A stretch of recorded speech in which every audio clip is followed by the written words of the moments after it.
Saludos. En este video exploraremos dos componentes fundamentales de Linux, las terminales y los intérpretes de comandos. El término original para estos últimos es shell, y debido a lo extendido que está su uso en español lo usaremos durante el video. La terminal y el shell son las herramientas que nos permiten comunicarnos directamente con el sistema operativo a través de comandos. Aprender a usarlos es como abrir una puerta al corazón de Linux. Los comandos no solo nos ahorran tiempo, sino que nos dan un nivel de control que las interfaces gráficas simplemente no pueden igualar. Al final del video veremos también otra forma de usar el shell, las consolas virtuales de Linux. Para entender mejor la relación entre terminales y shells, vale la pena recorrer brevemente su origen y su evolución durante el siglo XX. En los años 60 y principios de los 70, los usuarios interactuaban con las computadoras mediante teletipos, máquinas similares a una máquina de escribir que imprimían en papel cada carácter enviado por la computadora y transmitían a la computadora lo que el usuario tecleaba. Estas terminales eran el medio más común para acceder a sistemas de tiempo compartido, que permitían que varios usuarios trabajaran simultáneamente en una misma computadora central. Los primeros intérpretes de comandos formaban parte del sistema operativo.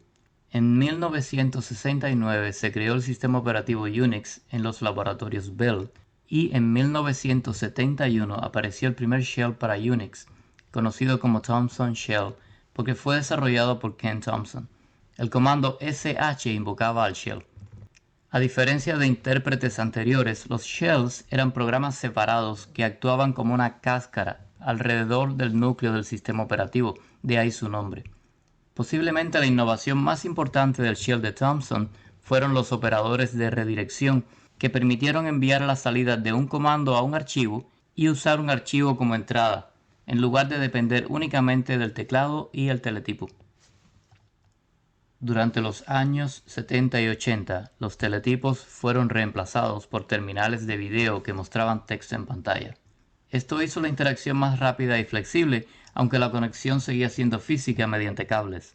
Paralelamente, los shells evolucionaron. En 1977, el Bourne Shell creado por Stephen Bourne reemplazó al shell de Thomson, aunque el comando para invocarlo siguió siendo sh.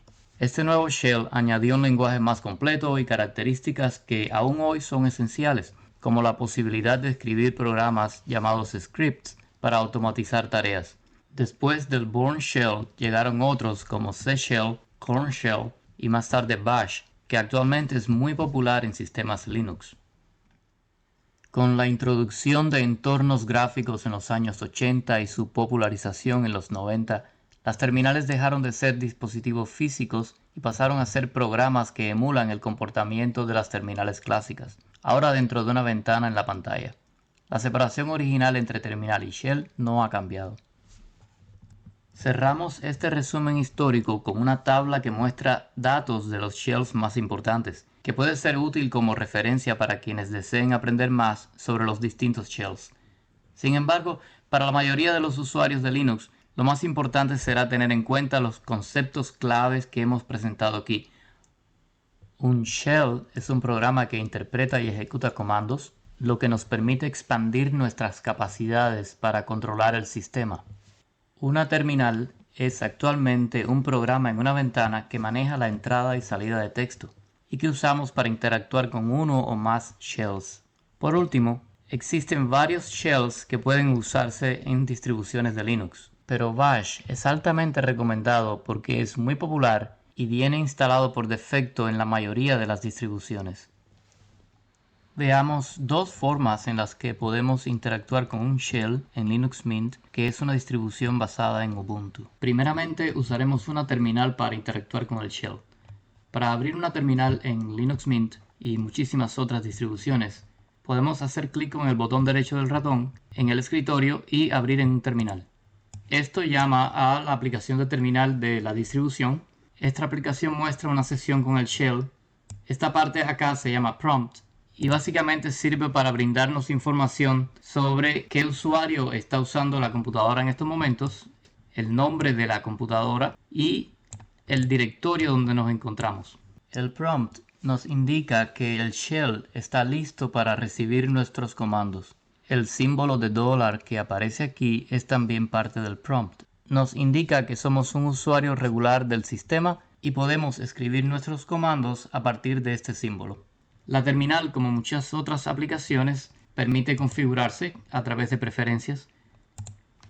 En este caso, lo único que vamos a cambiar es el tamaño de la letra. Vamos a hacerla un poco más grande.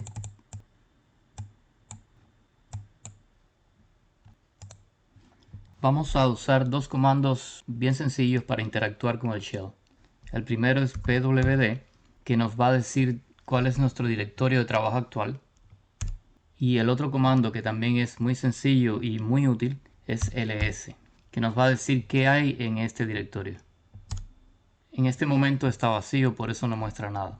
Si quisiéramos saber qué shells están disponibles en esta distribución de Linux, el comando cat, que imprime el contenido de archivos, nos puede mostrar esta información. Si le decimos que muestre el contenido de etc, recuerden que aquí se guarda mucho de la configuración del sistema, shells. Y aquí vemos que tenemos instalado o podemos llamar shells usando el comando sh, bash, rbash y dash. Si queremos saber qué shell está corriendo en este momento en esta terminal, hay un comando que es ps-p $, que nos va a dar esa información.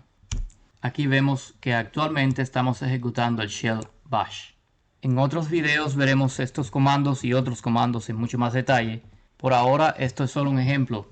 Una vez que terminamos de trabajar con la terminal, podemos sencillamente cerrarla como cualquier otra aplicación o escribir el comando exit, que tendría el mismo efecto. Usualmente también podemos invocar una terminal desde el menú principal del sistema.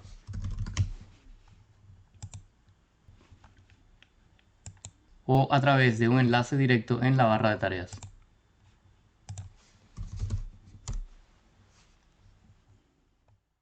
Una segunda forma en que podemos interactuar con un shell en Linux es a través de consolas virtuales, conocidas técnicamente como dispositivos TTY. Estas consolas virtuales son interfaces de texto gestionadas por el kernel de Linux, o sea, contrario a las terminales virtuales, las consolas virtuales son independientes del entorno gráfico. La mayoría de los usuarios difícilmente necesiten utilizar una consola virtual. Mayormente estas son útiles en dos casos: cuando trabajamos con un sistema Linux que no tiene instalado un entorno gráfico o cuando necesitamos reparar el entorno gráfico.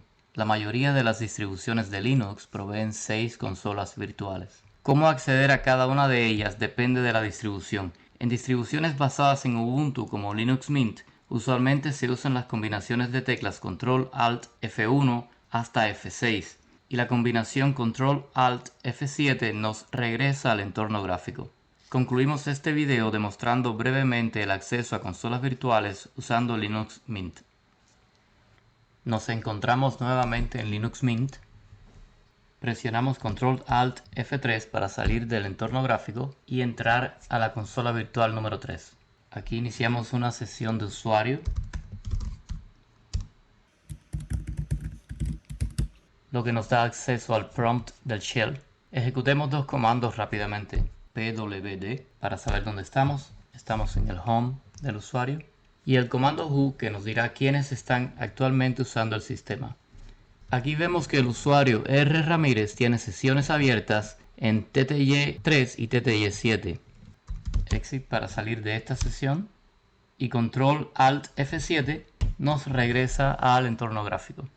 Esperamos que este video les haya sido útil para aprender sobre shells en Linux y cómo accederlos. Mucha suerte y éxitos explorando el mundo de Linux.